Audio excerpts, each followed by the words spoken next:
How would you say the best way to, like, rather than to get more people involved rather than just your friends when you're starting out? Because a lot of the time when you are actually pushing it to people, it is as far as your own reach is personally.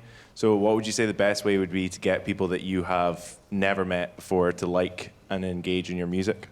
I think if your content's good enough, then each one of your friends is like a trusted source of its own with its own network, and that's how even at Radio 1 when we're talking on like a millions level, we always treat each individual. So, you know, even though you might have similar friends, they'll still have a network of their own that you don't know. And I think it is always going to come down to friends initially because they'll share the stuff for you, but each time they do that, and it's not just about saying, oh, I'm at a gig with so-and-so, it's cool. It's about reposting, and so people can make that journey back to you if they like it, and then they'll make that decision to like or follow or share themselves. But it is literally just realising that every single person has their own individual network, I think.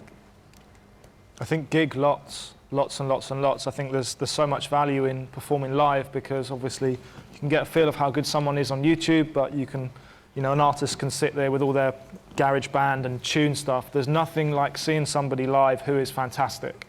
And I think that's the best way for you to sell music, best way for you to find new fans, best way for you to get emails.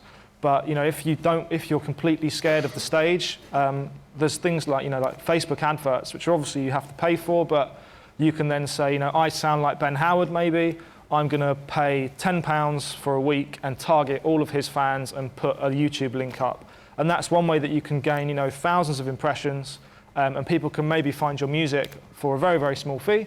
That could also have an interest in something that you're, you know, if you sound like an artist already. Another interesting with the Facebook advert side of things is looking at the idea of doing, I don't know, 20 ads, putting a budget together for £20, putting 20 ads together, kind of slightly changing how they're targeted at people, seeing which one is sort of working best and sacking the rest of them off. So you can kind of test out which adverts are working and how your sort of fan base is engaged. It's definitely worth doing. And the Facebook have got a thing called the Power Editor now, where it's really, really easy to basically create one advert, multiply that advert about 20 times, and just change little parts of it. So, you know, and it's very, very easy to use. Play around with it. It's definitely worth trying out. I'd say talk to other bands as well. If there's other bands that you've been gigging with, or other bands that you really like a track that they've just put out, then start a conversation with them on Twitter, like tag them on Facebook, just keep that going as well, because you're kind of opening yourself to their fan base as well. If they're actively talking back to you, then you've got their fans as well. And if you want to, do a cover.